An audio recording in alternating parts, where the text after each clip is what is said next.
two-parter today, you can probably see from the handouts there. Part one has to do with, is there a clicker to advance this thing? Just use the... Just use the enter button, I guess. Okay, I can do that. So part one has to do with healthcare, sort of healthcare guidelines. I was involved in 1997 in writing an article for the American Academy of Pediatrics, along with a number of people who actually truly were experts, but I was assigned to make it happen, on healthcare guidelines for children with Down syndrome, which was really just sort of a cookbook type thing to help physicians and parents be on the lookout for medical issues. And what I like to point out, and this is a very important concept, is we're going to go through a bunch of slides here that will be depressing by the time you get done with them. You say, well, what are I going to do with all these medical issues, are we? The answer is no, you're not. The concept that there are specific medical issues is helpful from the standpoint of children with Down syndrome are, because they're recognizable, they actually provide, and I try to get doctors to believe this, they provide a much easier patient to take care of because they tend to do the same things medically over and over. And so everything you see that I talk about this morning is not something that's unique to Down syndrome. It's something that's found more commonly in children with Down syndrome to some degree here or there. And so it actually allows you to be a little smarter. We actually know to look for thyroid disease, for instance, in every single child, because we know it can show up in a silent fashion long before we find it some other way. We don't do that with the rest of our patients, even though a certain percentage of them are going to do it, just because it's not cost effective. We don't know how to focus our efforts. So think of it as early warning is helpful. Knowing what you're looking for is helpful. Being aware is helpful, because there are some special things to be aware of. I was start with talking about developmental milestones. People don't want to know, when is, Buford going to walk, he's going to talk, he's going to do these things. The answer is they're going to probably do everything everybody else does, but at a different pace, okay? The bell curve is larger. Every child born in the world is somewhere on the bell curve on where they're going to end up. And for kids with Down syndrome, we can define the bell curve a little better because, again, they're identifiable versus the general population. And B, it's a little wider. The more I do this, the more patients I see, the wider that it gets, and the more humble I get in trying to tell people when things are going to happen. So take all this with a grain of salt. And but really, it is going to happen. And I think that's the key sort of takeaway if you're an educator or a parent or a grandparent or a physician taking care of a patient. That we're going to get there. I just don't know when we're going to get there. So we're going to kind of go top to bottom a little bit here in terms of the systems in the body. Neurobehavioral disorders. I thought this morning talking with Bar was fascinating to me. In fact, I'm starting to think I may have a little touch of Down syndrome myself. I recognize a lot of characteristics. Me too. I didn't want to raise my hand as often as I did. But I think a very interesting perspective, and it's one that I've also in 40 years intuitively come to the perspective is these kids are rarely crazy, even though that was something I was taught in medical school in the 1970s. That psychosis and blah, blah, blah had a very high incidence. That is not true. I really don't know that I have seen a patient that I really felt was truly psychotic.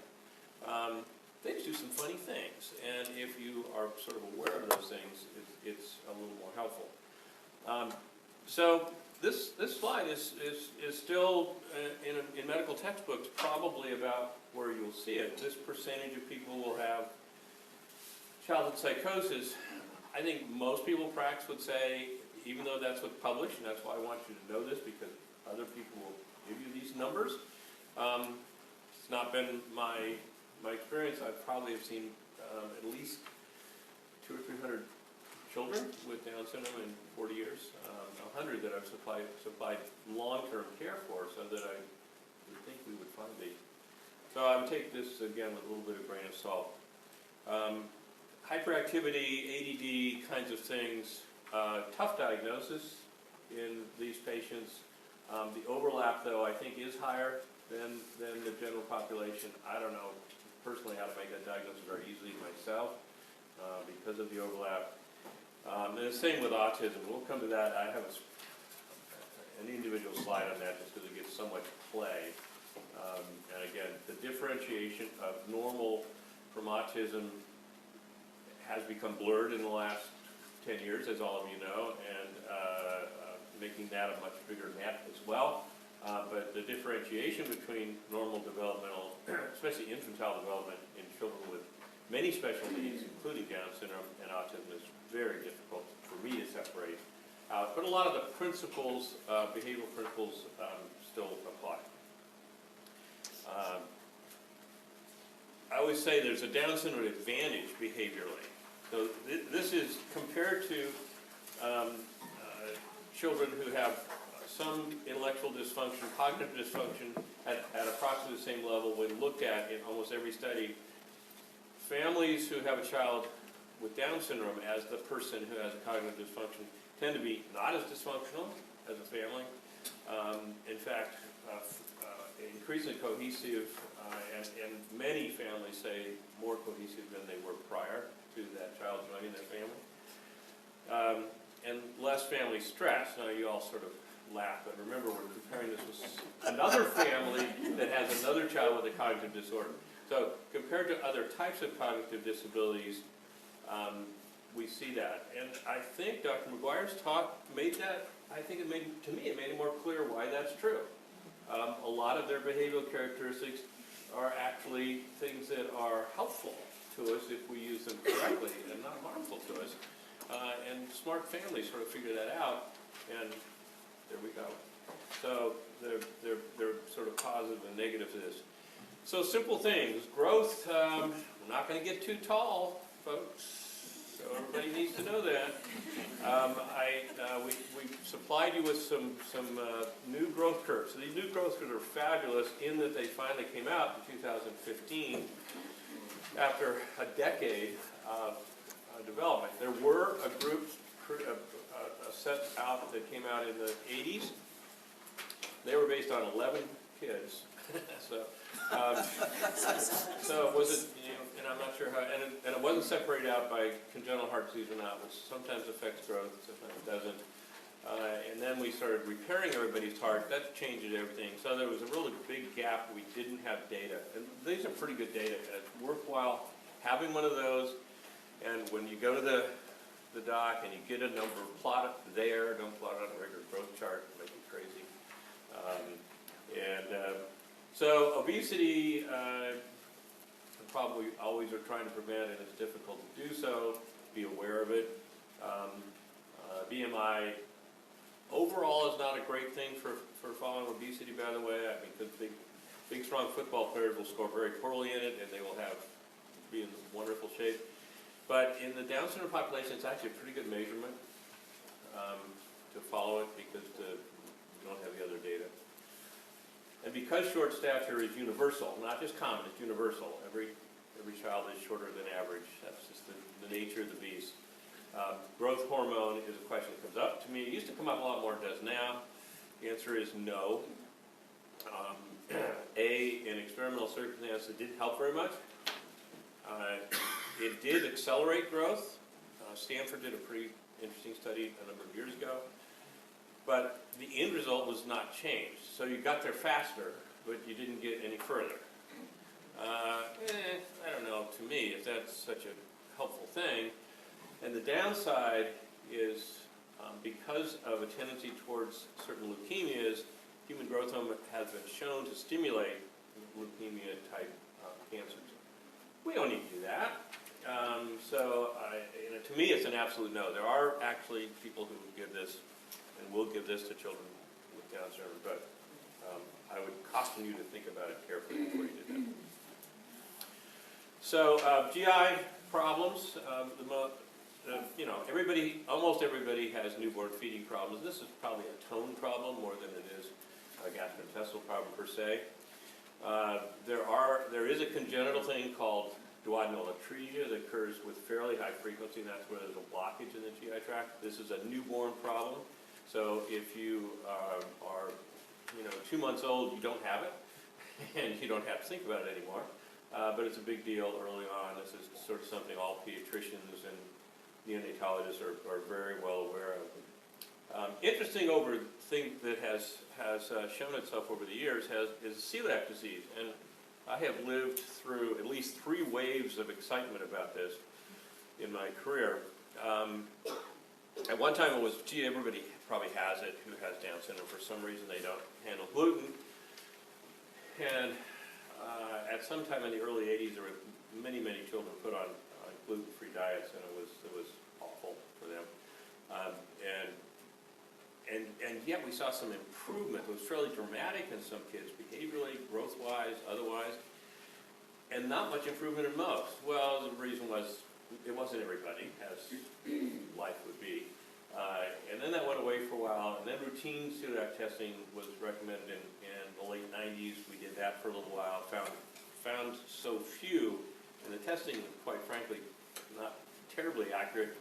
We stopped doing that. But so the newest surge, if you will, is here, and it's based on some much better data. The testing we do now is much simpler. You don't have to do an intestinal biopsy to actually make the diagnosis. That's a nice thing.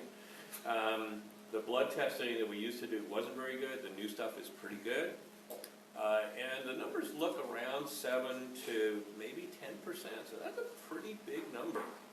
And so to me, anybody who has symptoms, overt GI studies, they tend to present with overt GI symptoms. So they tend to either have chronic constipation, chronic diarrhea, failure to gain weight, etc. Especially if they seem to be doing very well until gluten is introduced, which tends to be about a year of age.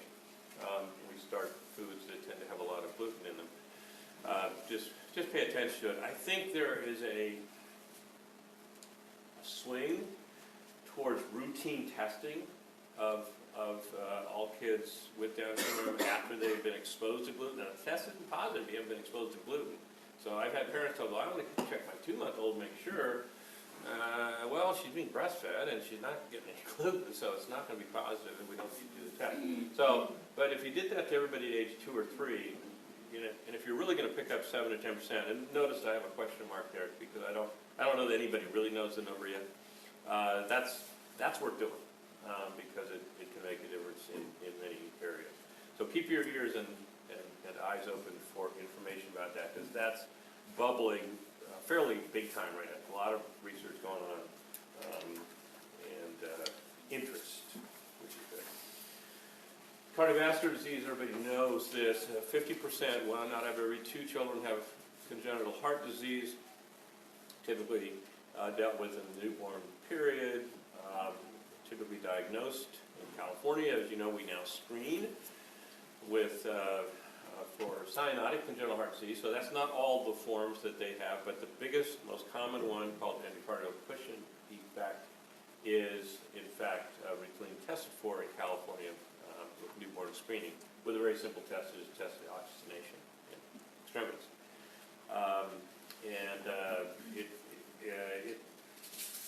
If you're the 50% that has it, it tends to disrupt the first year of your life because you're having surgeries and you're seeing cardiologists and cardiovascular surgeons and people you just assume not see every month. And if you don't, it simplifies your life. But the key is being aware, knowing that this needs to be done. My personal feeling and the recommendation of the American Academy of Pediatrics, and this is still not done, is that every child with Down syndrome gets an echocardiogram by the time they're 6 weeks old. I just think that should be done. There's an argument out there, well, I can hear every murmur, every doctor can hear every murmur. No, that's not true. Not every kid has a murmur. They can pass every other test and still have a structural defect. And, 50%, to me, that's a big enough number, and it's important enough to be on the front side, if you will. Almost all of these are pretty treatable, but you have to be ahead of the curve. Increased risk of respiratory problems. All of you have, those of you who have toddlers and older kids know this story, I'm sure. And it's based on a number of issues that have to do with mucus secretions, mucous membrane function, T-cell immunity, size of airway, etc. So there's sort of a perfect storm, if you will, of bad things that line up to make you more likely to have to deal with respiratory infections, from colds to chest disease. Ear infections being special enough they get their own slide, so we'll talk about that in a minute. If you have very small eustachian tubes, if your middle of your face is kind of squished in a little, so there's not much room for things to move around up there, and you have a little bit of immunity issue, you are perfect setup to have fluid get in your middle ear space every cold you have. And most kids between a year and 4 have a cold pretty much constantly. Yeah. If you get 10 clean days, right, you're pretty excited about it. 10 days of clean noses. Once the fluid gets in the middle ear space, you don't hear very well. So a middle ear effusion is similar to gently putting your fingers in your ears. Okay, so gently, don't push them in. Okay, that's what they're trying to hear. Now, that's not easy to learn language. It's not easy to do lots of things if that's what... And it can be silent. So if they're not getting a lot of ear infections, some kids are luckier than others with that, then you don't even know it's there if you're not looking for it. So it's something we need to look for, be aware of. Lots of kids with Down syndrome get ear tubes, and that's the reason, because it does help keep that fluid out of there. And the fluid is the nidus for infection, so if the fluid's in there all the time, you're going to have more infections as well. So lots of, again, kind of a perfect storm of why this happens, and I put all this on there if you're interested in why that is. But the key issue is the sort of mid-facial area is prone to trouble. So as you get older and your sinuses start forming, you're not born with sinuses, okay? So when you're 6-month-old, is told to have sinusitis. You don't have a sinus yet, so it's not true. But as your sinuses develop, and by the age of 10 or 12, you have all your sinuses, most not completely developed, but pretty developed, then it sort of shifts from ear infection to sinus infection. But realize these are more frequent, they're tougher, they don't get better so fast. It's the one group the pediatricians, we tend to over-treat them on purpose. Okay, we're not only going to give you antibiotics every time I see an ear infection, which is not necessarily always true for everybody. I'm going to treat you longer, and I'm going to be more aggressive, and I'm going to switch antibiotics if you don't get better fast, because we just know you're not going to do as well. Same with sinuses for the adults, it's really usually sinusitis or chest infections, and it's the same issues. You got to be a little more aggressive and make sure you really get it done. Yeah. When do your sinuses develop? Well, so the first sinuses, the maxillary sinuses start developing about a year, 15 months of age, and they're reasonably developed by 2 or 3. And they get big enough, along with the ethmoid sinuses, by the time you're 10 or 12, that they actually become a clinical problem that we see. Seeing sinusitis in a middle school age kid, not a surprise. Even a 6-year-old, not very common. Yeah. Not to be confused with the yucky nose, which they all have. So it's different. So the hearing thing's a big deal, because hearing affects everything. Hearing affects learning language, hearing affects tuning into people, hearing affects behavior. So it's sometimes miraculous when we put the tubes in, because not only do we stop having ear infections, but we create a whole different sort of paradigm for how the children do. So pay attention to that. Not easy for everybody to see the eardrum of a child with Down syndrome. Their eustachian, their canals, external canals, can be teeny weeny. And I've had a handful of patients that, with all the experience I've had, and all the times, the zillions of ears I've looked at, that I actually could not see their eardrum. And then we send them to the ENT for routine care. And they've got little, these little operative type scopes that they can actually get in there and take a look. So that does happen. The key is just being aware. Obstructive sleep apnea, I throw this in there mostly, this actually affects adults more, teenagers and adults. We don't see, it is not commonly a huge problem in the younger children that I mostly take care of, but it can be. And look, the numbers are huge. If tested carefully in long-term studies, 50 to 80% will be positive on the test for obstructive sleep apnea. Does that mean everybody gets treated? No, it doesn't. Doesn't mean they should be, not necessarily. But if you see, truly disrupted sleep, sometimes it shows up as behavioral issues.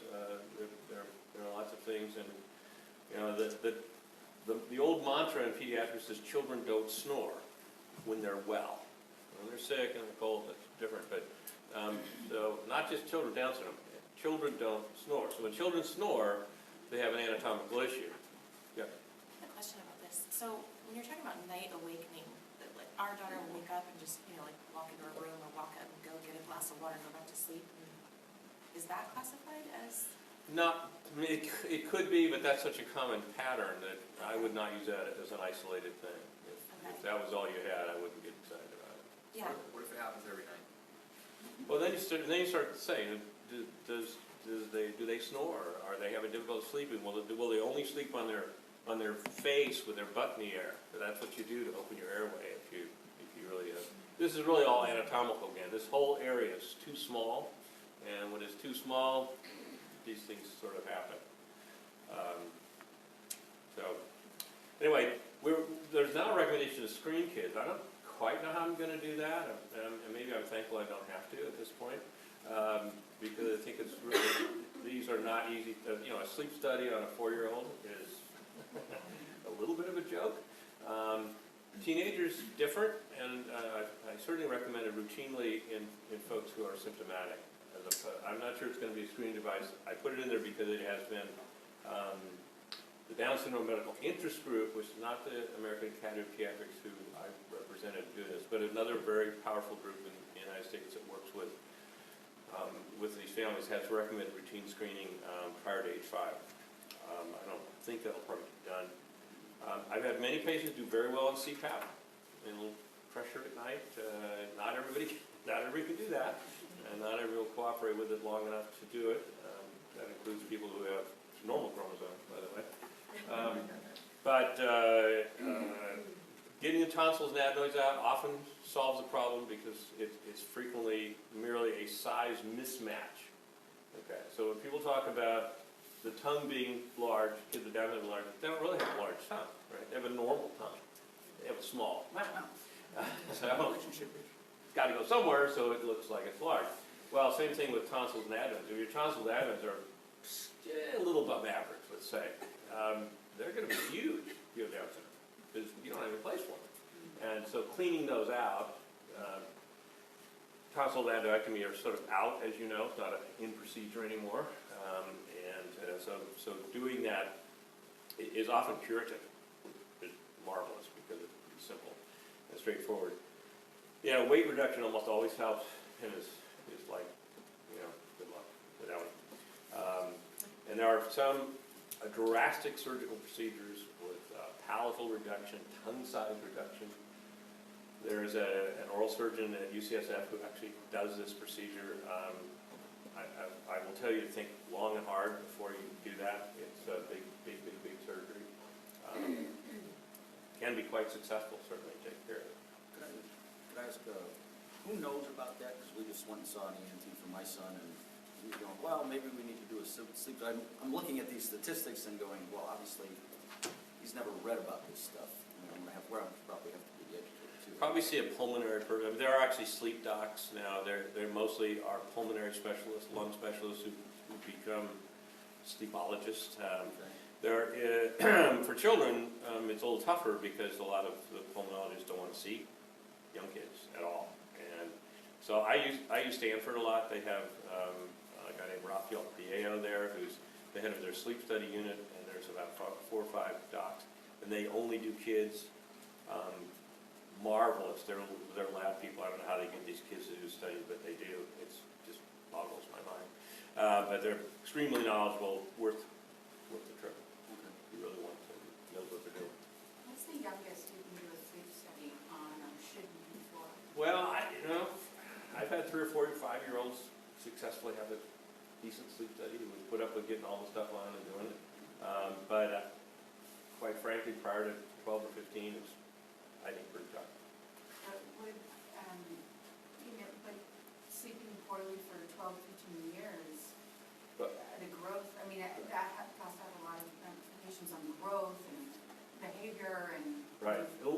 symptoms drives us to do the studies early. There's no question about that. You know, what I was already talking about, routine screening, that's what's been recommended by the DSMIG. I have a hard time getting behind routine screening on 4-year-olds, but if you have a 4-year-old with difficult problems, I think you do it, or you try to do it.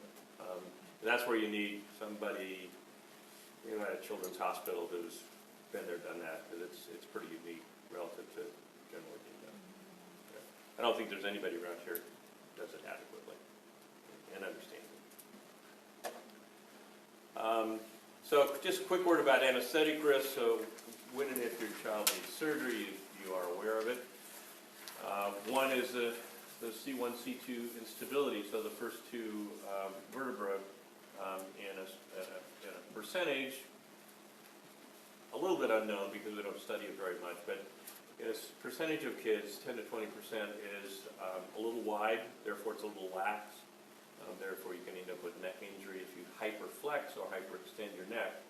Well, anesthesiologists happen to do both of those things.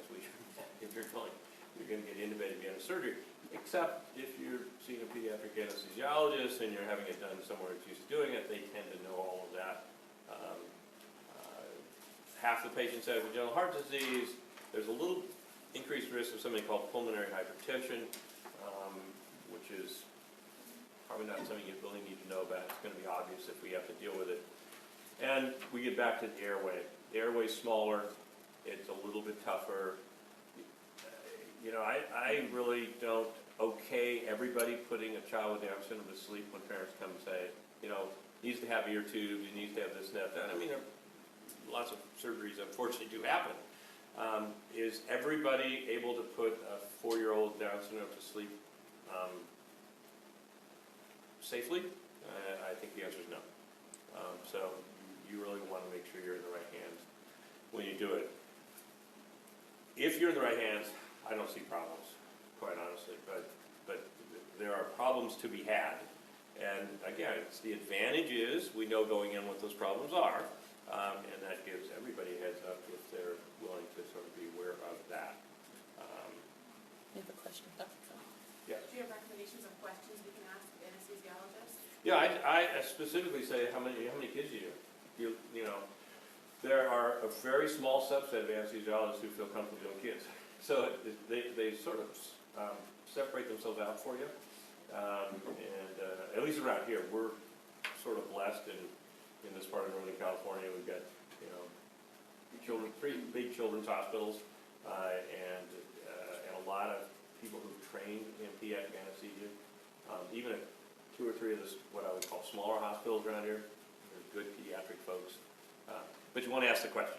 You know, if the last kid you put to sleep was 11 years ago, that's, you know, probably not your person.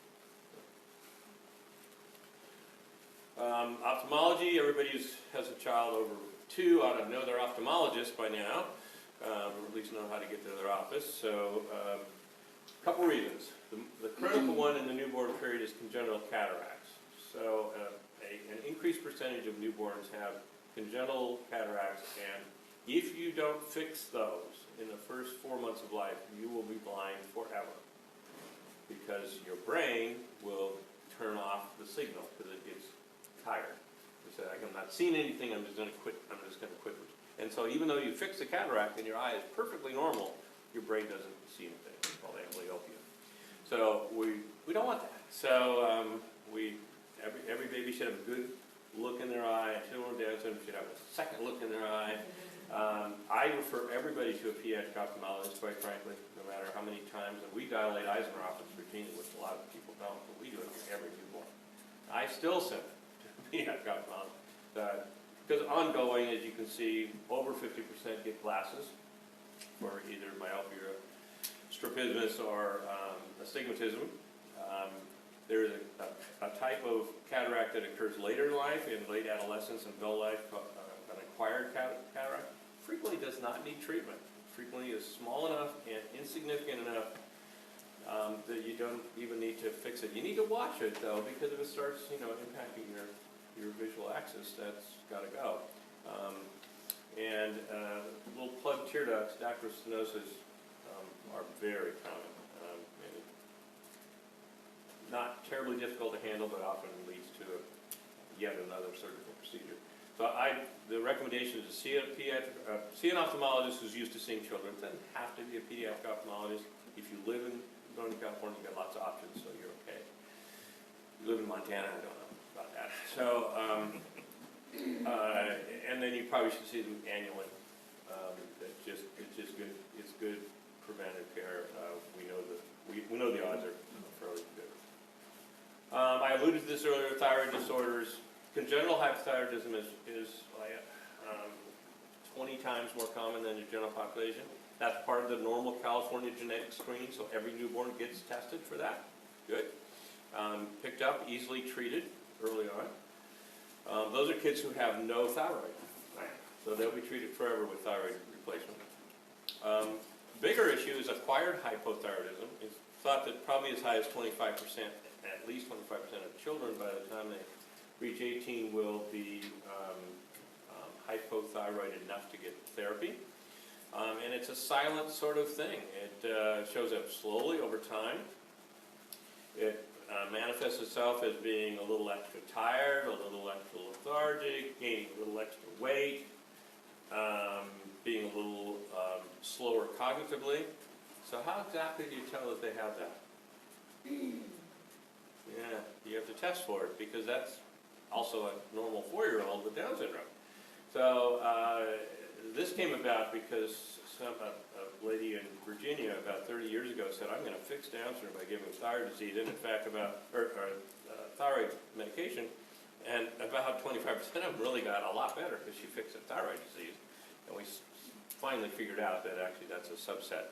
But it's easy. It's an easy test. You do it once a year. You'll pick it up long before it affects the child, and it's relatively easy to treat. Yes? So if you have this screening, the TSH and the safety score, Yeah. do you need the anti-thyroid antibodies?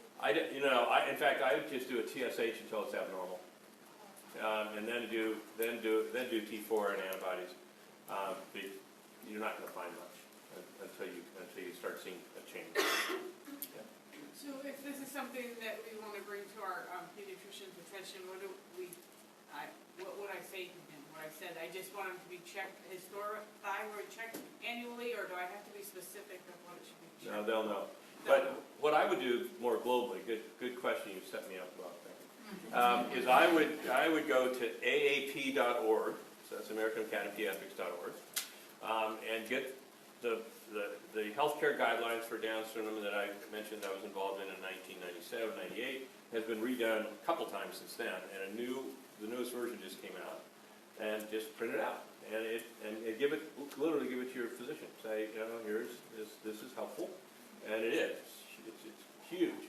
And it's going to say, okay, at 6 months we recommend doing this, this, and this, and believe me, all of us are happy to have that kind of information. Well. And it'll be very specific about how to do that. Yeah. Yeah. One quick question. Is Hashimoto's any more likely because a parent has been diagnosed with that condition? Probably. There seems to be some genetics to Hashimoto's thyroiditis, which is the most common form of this acquired thyroid issue, especially in ladies. Probably raises that risk another percentage or two. Okay. Orthopedic, we already alluded to the antoaxial instability. That's that first and second cervical spine. It's lax in a lot of people, but only a few people have symptoms. So we don't quite know what to do with that because laxity makes you a little nervous that maybe something bad is going to happen, especially if you did tumbling or trampoline or something where you might hyperflex your neck suddenly, or a contact sport, maybe. So the Special Olympics is actually, there's a lot of discussion about whether you should routinely do an x-ray.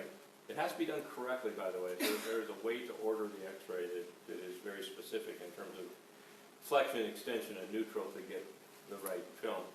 A lot of discussion among folks about whether to do it, when to do it, how often to do it. The Special Olympics sort of took it out of our hands 20 years ago and said you have to have it to participate. So that took care of about 15 years worth. And then they changed it to you have to say a certain thing. So now there are options. As you fill out the form, you'll see there are options that you, if you're not doing anything that's of risk, you don't have to have proof that you had this film. Now certainly if you have symptoms, gait change, somebody's been walking normally suddenly isn't walking well, somebody who's been bowel or bladder trained and it suddenly is not, you know, those kinds of things, you need to look for it now. Screening otherwise should occur somewhere between the age of 2 and 3. Question, AAI, is that something that might in itself go away over time? Probably not. It doesn't seem to change. We used to recommend people do it at 2 or 3 and then redo it at 10 and 12 years. And then we found that 10 and 12 was never different, so we stopped doing that. So it's probably not going to change much with time. It appears that whatever number you get, now whether it's going to become symptomatic, that's the real question. Nobody knows the answer to that. Why, 2 or 3% of these children go on to have potentially have significant problems, but as many as 15 to 20% when you do the X-ray are abnormal. We don't know that, and at least I don't think we have a good way of figuring that out yet. No. Anyway. Dr. Trotter, Yeah. we see some children, their heads, you can actually see them leaning, leaning back or to the side. Is that a good indication to get No, it checked? no, It's not related. Okay. Right. Not helpful. In fact, unfortunately, unless you have overt symptoms that I just talked about, there isn't much at cell phone Okay. problems physically. Dr. Trotter? Yeah. So once you do the X-ray and it proves to be negative, Yeah. should it be done again? Is No, it like you're done. Yeah, Once if you you have the have film, the- if you have the film done after the age of 2, it's probably definitive. Early on, not so much because it's not a great study early on. What do you mean when you said it has to be done properly in certain, because my son had it done, but I always think they get it right because it's the right decision. Well, that's right. Well, this is much less of a problem now because this has become so routine that almost all radiologists everywhere have seen what we're asking for. But I know when I first went to practice, and I realized that a long time ago, a lot of times they would do what they call a trauma series. Like if you came in and you in a neck collar and an auto accident, and those films don't actually flex and extend well enough to see this difference. So we were getting films back that were, quote, normal, but they really didn't tell us anything. And so we'd have to redo them the correct way. I don't think it's as much of a problem now, but I do write the specific order out when I order it for people and say I want a deflection extension, looking for a, distance difference between C1 and C2. And that's the trigger, and the radiology tech all sort of, okay, that's what's for. Again, probably relates on where it's being done. Around here, I don't have problems getting the wrong X-ray done, but probably there are places where they haven't seen as much. So other orthopedic issues tend to have to do with laxity of ligaments. The ligaments are pretty lax and loose, and tone tends to be a little bit on the smaller side or lesser side. So we see hip problems and developmental dislocation of the hip in adolescence is unique to Down syndrome. Most don't see that anywhere else. So it's really something that the physicians need to know about. You'll know if something's up because people are walking funny or it's affecting their getting around. But something we look for. What can help with this? Pardon? What can help with hip dislocation? Well, if you get an acute hip dislocation, you'll suddenly be walking with what's called a Trendelenburg gait, where you do that. If a child has like a bear walk. Well, they all have that. So. Yeah, I know. If they do hip dislocation, can paralysis help? No, it's actually a surgical problem. It's not, thankfully, common. It's just unique to Down syndrome in adolescents. We don't see it in any other patients, so I always point it out. And I've had one, so if you have one, you get excited that maybe it's going to happen a lot, but thankfully it does not happen a lot. So what is the name of the screening that we have to ask for our doctor? It's a lateral neck X-ray. Does That's what we Yeah. asked for? Looking for AAI. Yeah, it's in the handout. Hematologic, you'll worry about leukemias. We'll come to that in a second. There's this funny thing called transient myeloproliferative reaction, which occurs with some frequency in the newborn period, and it scares the bejesus out of it because it sort of looks like leukemia and tends to resolve by itself by 2-3 months of age, which is I've actually only seen once personally, and it did scare me. It did all those things. And more worrisome and reasons to do some routine screening is the acute leukemias. AML, acute myeloid leukemia, tends to occur early in ages 1 through 5. And ALL, which is the most common leukemia in childhood, tends to occur between ages 3 and 6. Are both bad boys. They're both difficult to treat. They're both increased in risk in the Down syndrome population or the general population.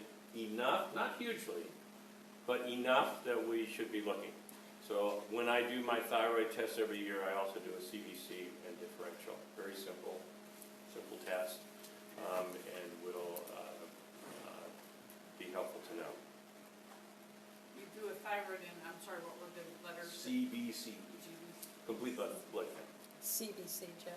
What is? CBC. So, and for reasons that are totally unclear to us, solid tumors,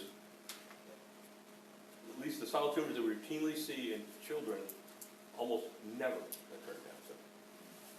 So, Wilms tumor, neuroblastoma, lymphomas, Hodgkin's disease, they can, but their incidence is dramatically decreased. Again, I certainly don't know the reason for it, but I'm delighted by that information.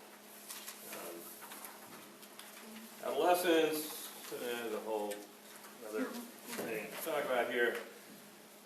I think the key to I won't try to deal with that, that's a whole 4-hour talk, is to know that adolescence actually happens, I'm sorry. Happened to both my kids too. It's an ugly disease, but it's transient. Children with Down syndrome go through it at about the same time and go through it with about the same intensity. So that you just have to realize you don't get any breaks here. It's not modified because of trisomy 21, and it just sort of adds to your woes. And I think a lot of Dr. McGuire's discussion was right on point to those issues. I think a lot of his points would make everything a little bit easier for all of us. I wish I'd heard him 20 years ago. Actually, I did hear him 20 years ago, but he didn't say any of that. And just another special thing is this is a good time to start planning transitionally for things. What are you going to do next? What are the long-term plans? Not something, whether your kid has Down syndrome or not, you worry about this little thing, but it has special difficulty for y'all, and you just have to sort of suck it up and say now's the time to start thinking about it a little bit. Not that it's particularly easy. I'm not going to go to the adult issues. I put the slide in just so know that there are things that, again, more or less occur more frequently and sometimes a little more aggressively than in patients who don't have Down syndrome. That's actually the beauty of it, because then we can be smarter, and we can, as physicians and parents and people who provide health care in any way to these patients, be a little smarter about what we're looking for, when to look for it, what to expect to see, and I think we can actually make a huge impact in not, further handicapping somebody who's already dealing with some issues by letting some routine health things get out of hand. So multi-specialty clinics are sort of the ideal way to deal with this, and they really haven't panned out the way they should. On paper, what you'd like to be able to is go to a clinic where you're seeing a primary care doc who understands everything in the world about Down syndrome, an orthopedist, an ophthalmologist, a speech therapist, an occupational therapist, and a social worker, and you can do it all in a 4-hour visit. Well, there are such things. Stanford has actually the best one around here by far.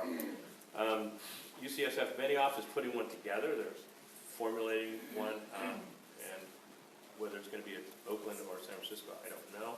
They're trying to put one together. They've had them in the past. Dr. Ann Parker's here. She's been involved with some in the past, I believe, at UCSF. No, I know, but they're supposedly coming back. But reality is pretty tough. So you end up being the multi-specialty clinic leader as the parent because you have to coordinate all this. And that's also my job as a primary care doc is to somehow orchestrate this so you're getting to the right place at the right time. That's where that handout that I talked to you about is actually a very helpful piece of information, I think. And we'll talk about that more. I want to save a few minutes to go over the handout on relationship stuff because I think it answers these questions probably better than the science part. Health supervision, again, this is just a way on one page to show you the stuff we've been talking about. When do you do certain things and as routine. The URL, or not the URL, but the title of this is Health Supervision of Children with Down Syndrome is what I'm talking about, AAP.org. And that's sort of the same thing again. So important websites, I listed those just because these are places where you can find this kind of information routinely. And they're vetted. So, you know, I don't probably have to tell any of you, be careful on the internet. Everybody's an expert. You know, the requirement to post something definitively on the internet is to have a heartbeat. And you really want a little higher requirement than that before you start doing things. But these are all good sites and I think good information that would be helpful to most everybody. So, yeah, questions, go. Have you been exposed to, or do you have an opinion on research that shows, like, to use a technical term, sorry, lipid peroxidation in the brain, or the tie between Down syndrome and Alzheimer's, and whether things like giving our kids copious amounts of DHA and et cetera is making a difference? Right. So there's a lot of work. We should talk about Alzheimer's actually, merely because it's the drum beats are out there, right? So here's what we know.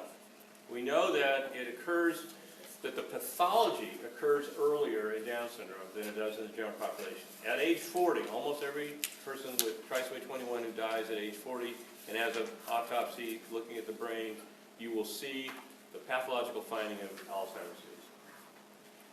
So this was first Ira Lott in Southern California found that, and it was like, oh my God, talk about depressing information. This is just what we need to know. Well, but you looked at the patients; they didn't have Alzheimer's disease. They didn't act like they had Alzheimer's disease, most of them. But if you give them another 20 years, they pretty much all will.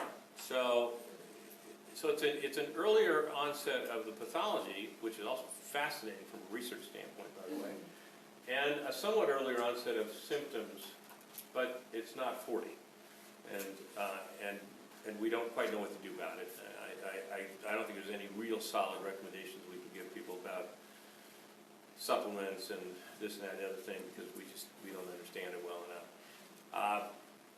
If I can give you a little bit of a silver lining to this sad story, is that the Down syndrome community is the beneficiary of one of the greatest research efforts going on in big pharmacology workup, and that's Alzheimer's treatment. You talk about a big way to make a lot of money, figure out something that works for Alzheimer's, because it's affecting millions and millions and millions of people, and it's awful, and everybody will pay for it, and blah, blah, blah. And so if it was only affecting our kids, this wouldn't be done. But it's being done, and we're getting the trickle-down effect. A lot of the studies that have been done are using Alzheimer's drugs that have been developed elsewhere. I'm fairly optimistic that there's going to be some push in that area that's going to be good. There's just too much too much effort going into it, too many dollars being thrown at it, too many scientists working on it.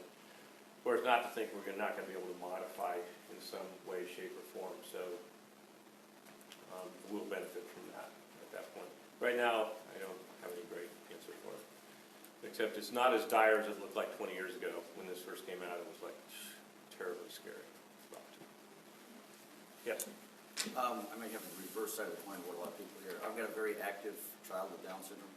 He's 16. My wife and I have been going back and forth. He's in Boy Scouts, and one of the requirements is you take a 50-mile bike ride. And we talked to our pediatrician, and he said, well, nobody should take a 50-mile. Nobody at that age should take a 50-mile bike ride, and I don't recommend he does it. And I talked to other doctors who said, I don't see an issue with him exercising and doing a 50-mile bike ride or a 20-mile hike. And I'm just wondering, can you over-exercise these kids? Is there an issue?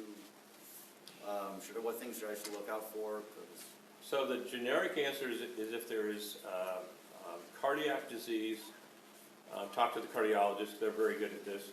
If there's not cardiac disease, I know of no other contraindication. Okay. And the second question I have is, when, like they do their flu shot tests, I know they do a general population to just check out things. Is there anything that we should be worried about genetically? Because the sample group probably does not include somebody with Down syndrome, and I also wonder when I get, oh, take this and have them do this, and I went, well, yeah, but that wasn't part of your sample population. What are we doing? I don't want to be part of the sample. So I don't know the answer. I can't give you a specific answer to that because I don't think we know it. But I will say, children and adults with Down syndrome are more like us than not like us. We're only talking about a very small percentage that's different. It's an important percentage, yes, and as you pointed out, it makes us run a little bit scared about things like that. Certainly we have found the hard way that certain medications, when we give it to you and I, do this. When we give it to somebody with Down syndrome, do that. Like, huh, really? So maybe we should test that specifically. That's very difficult. Who's going to do that test? Right. So we have to be a little careful. I think you look at the big public health risk category and say, if you're giving something that has a significant risk to it, you better stop and think. If it's small, like flu vaccine, I think the risk-benefit ratio is still in favor of doing it.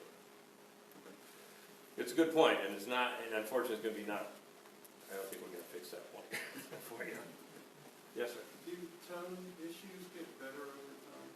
Yeah, they do a little bit. There's a relative growth that tends to help that. But transportation and all, yeah. In general, again, it's a bell curve, so not everybody. But in general, I think it does. And my bias in the last decade, and this is not a scientific study, but as parents have sort of kept their kids more active, they used to just sort of give up. Well, he got Down syndrome, I'm going to let him sit and watch a movie.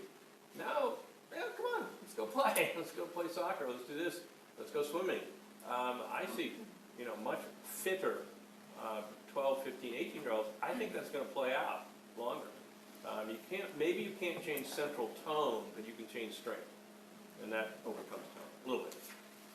So when the doctors break out the use of diagnosis to parents, when they show anatomically, there are so many issues that could crop up, and it is really on the parents and the doctors as a team to proactively how to work on things.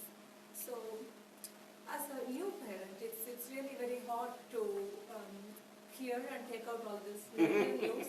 So what we gathered from Dr.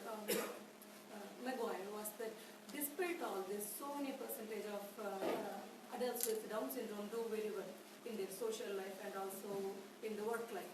Correct. So when you mentioned you are part of the committee after retirement, do you kind of add it to the diagnosis part so that it's not really all negative when the news is given to the parents?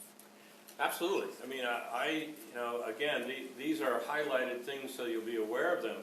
But the reality is, most people don't deal with more than one or two things you've seen all day here. And most things that happen to people with Down syndrome from a medical standpoint, I tell doctors all the time, are things that happen to everybody. In fact, everything happens to Down syndrome, happens to everybody. Some just happen more often, and some maybe a little differently. But the most common diseases they get are diseases that we all get. And So you just have to take care of them. I think my experience has been in most of the families I care for, they are a uptick to the family, not a downtick. That's not every day, I understand. Just like everybody else. I don't know. So I always have pretty good empathy with folks with has Down syndrome. anything been done to, like a literature or something, to the doctors so that they can also mention this part in addition to the medical part? We're training, we're doing That- training right now. It's a very good suggestion. Nancy's got some thing. Ann's been working on that a little bit. It is important that we educate other physicians about how bad this isn't. Is the way to say it, because it isn't for most people. You need to be aware of what's special, but you need to understand that these are, everybody should have watched the first couple of hours here with the educators getting the awards and Dr. McGuire's talk. I think that would have helped the whole world to hear. Yeah, inside of our medical outreach program at the Down Syndrome Connection is also training. And we go out and we'll train whoever will let us train them. Nurses, geneticists, social workers, pediatricians, if we're gonna reach out to more pediatricians and OBs. But right now, what we're able to do is at least give them the message of abilities, of what a parent will see as a child grows, and that they will grow and they will develop. It may take longer. They're more alike than different. So all the right messages, so that they're not giving overwhelming messages to the families. And on top of that, learning how to deliver a diagnosis with grace and warmth and compassion. And so all of that is, we are trying to deliver that. And we're just starting. So we have 2 hospitals happening actually this month. And we're connected to 39 hospitals. So we hope to eventually do all 39 in the Bay Area. So, and then we'll work to pediatricians and obstetricians as we can. I realize that it's small training. It's not big, fantastic training, but anything we believe will help. I think Tracy had it. Yeah, just a random question. My daughter's 10, and I thought I knew a lot about Down syndrome at this point, but somebody mentioned to me that kids or people with Down syndrome have fewer sweat glands or something, and that they retain their heat a lot more. And is that true? I don't know that we know they have fewer sweat glands, or maybe they don't function as well, but there is some physiology suggests that they don't regulate heat as well. Yeah. I don't think a huge problem, in the category of interesting as opposed to worrisome. Yeah, okay. I mean, I noticed she's very sensitive to heat, like, more so than another child, and seems to, even in the winter, she seems to maintain her own heat, like she never needs a jacket, and it always blows me away, like, I think she should be freezing. So I didn't know if that was globally, or. Well, we have several families that tell us that. Yeah. Right, and I think the individual variation is huge as well. Yeah. Save on jackets. Do you see an incidence of abdominal hernia more in the Down syndrome population than in the typical? Abdominal hernias probably do increase a little bit, but really because of obesity. I don't think there's, and maybe a little of the laxity issue. I've seen a couple, which is, don't see very many in pediatrics, so I don't know the real answer to that. I So think do you see like a smaller abdominal hernia? We are at the fence whether to operate or not, because we see so small, but then the doctors do the risk of, that hormone gets stuck there or something like that. So with all the anesthesia worries, Yeah. I've been on the fence for about 2 years. Well, they don't all need to be fixed. They all need to be followed. So I think if you're good about follow-up and understand that maybe at some point it does need to be fixed, surgeons want to fix them all, so you may want to follow up with your That's what primary care doc. Thank you. Yeah. I have a 5-year-old boy, and he might be a personal question, but he has a constipation. Is it okay to give him laxatives by mouth, or rather than suppository, or? So true laxatives, the answer is we don't like people to be on true laxatives for long periods of time. But most things that are called laxatives are not laxatives. So there's a product called Miralax out there. Sounds like a laxative, right? Well, it's not a laxative. It's benign. It's easy to use. You can use it forever. You don't become used to it like you do a true laxative that stimulates your colon, etc. So yeah, and there are patients who will be on it every day, orally, forever. So phosphorus is okay too? Phosphorus is okay too? You start getting a little complaint about that at some point. My prediction. So, I have a question about umbilical hernias. Our pediatrician had told us it would eventually go away, and our daughter's now 5. She still has it. Is it something that needs to be repaired, or is it okay to just? So it's not going to go away at 5. Almost all of them do go away, but by age 3 or 4, by 5, I think it's forever. It's rarely a big problem if people live with them forever. People used to put a silver dollar on them and a thing. That's what our pediatrician told us. More sit-ups. And there's something to play with, so you can. But very large ones sometimes will be problematic over time. It's not a hard fix. It's easy to do. But to tell you how benign it is, there are a number of insurances now who make you get 3 opinions before they'll fix an umbilical hernia, but they think of it as does not require fixing. Can I ask you a question? I want to ask you a question for a family that's asked me this question. Her child has issues picking. So Yeah. skin Yeah. picking, face picking. This particular child is picking at his face. Yeah. Do you have any suggestions, or you see it often, I'm sure, right? Well, Not often, but yeah, not often, but it's not rare. it's Yeah. not rare. Yeah. Right. I don't have any fabulous suggestions. Okay. I'm afraid. Okay. So I want to just take a few minutes before I know better than to cut into anybody's lunch. So there is a handout called Developing a Good Working Relationship with Your Pediatrician. This could be any physician. I said pediatrician because I'm a pediatrician. They're in the back of the room. Oh, they're in the back? Yeah. I'm looking at the folder So, and I'm like. obviously, we're not going to go through this in the next 2 minutes, but I wanted to tell you one thing that everything in here, and it's just self-explanatory. It's got, I broke it into 2 things. One is, what are problems that are doctor problems? Okay? What are problems that I bring to you that you need to get around to get good care for your kid? And you will recognize all of them, I assure you, when you see them. And I just put 4 or 5 possible answers, things to approach it that have worked, that I have seen work over the years to make these things better. And then the second part is, what are the problems you bring to me that make our relationship not work, or keep you from getting the most you can get out of the relationship? And again, some suggestions. And the last thing I will say is the overall best answer is realizing you, assuming are you all parents? Is everybody a parent of a child in here today? I thought so. You are the best advocate for your child, period. And that never changes. You know more about your child than anybody ever will. That'll never change. Okay? So without your input, we really can't make any good decisions about things. When I sit down with, say, a family, a parent and a teacher and myself at a conference, a special ed conference or something like that, an IEP, I will always start the conversation to try to diffuse it, because people think I'm going to try to run it, and I'm not. To diffuse it and say, okay, we've got life made here. We have you, the teacher, who's an expert in education.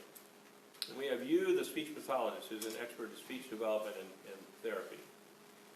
Me, as a pediatrician with interest in special needs kids, I have the medical area, healthcare covered pretty well as an expert. And as a parent, we have the expert parent. The expert parent's the only person that knows whether the things the other 3 of us bring up are actually going to work in that kid. Because one size does not fit all. All right? And you will hear this. This is what we do. And you might, if your instinct is, that'll never work in this kid, you're probably right, okay? And we're probably wrong. Once once in a while, you have to sort of suck it up and do it for a little while and prove it's not going to work. Sorry, that's just the way it works sometimes. But reality is, trust your instincts. Trust your instincts. The expert parent is the person that makes this whole thing work. And, you know, nobody lives with this 24/7 but you. You have more reason and more vested interest in learning about it, making it right, making it work better than anybody could ever have. So don't back off on that. And you'll see that's how it works. This is a way to have an integrative approach between you and your physician and all of your providers. We're all the same team. And if we can function as a team, and especially if the pediatricians and the parents can interact well, we really maximize the output for that child. That kid's got the best possible chance. Whether they have Down syndrome or not, by the way, this is just a pediatric thing. If we're all on the same page, that kid's got the best chance of turning out the best he or she can be. And that's our goal, right? That's our goal for all of our kids. So that's the nutshell of all of these things. But, you know, look through it, you'll recognize, if you've been through it as much as you have, probably you'll recognize all the situations. And the suggestions may be helpful to you. And I very much appreciate you coming. Thank you.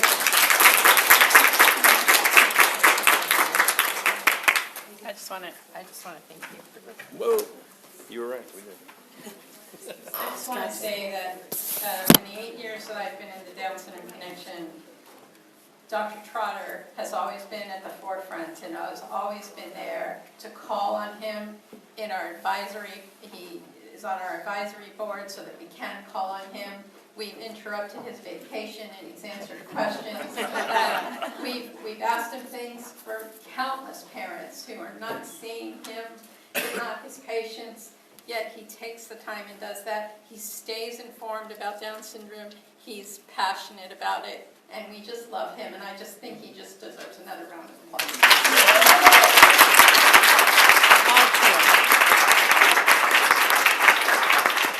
My mother agrees completely. Thanks, you're going to... Sorry. Next thing. So we have lunch that's going to be served out in the lobby, right? So you can go out and grab your lunch. And then you can eat it almost anywhere you want. You can go outside because it looks like it's a beautiful day. There's some places in the lobby to sit. You can go into the Tenaya or wherever you guys want to kind of, you're on your own for a bit, and then we'll resume with the next, keep your eye on the times. Half an hour for lunch.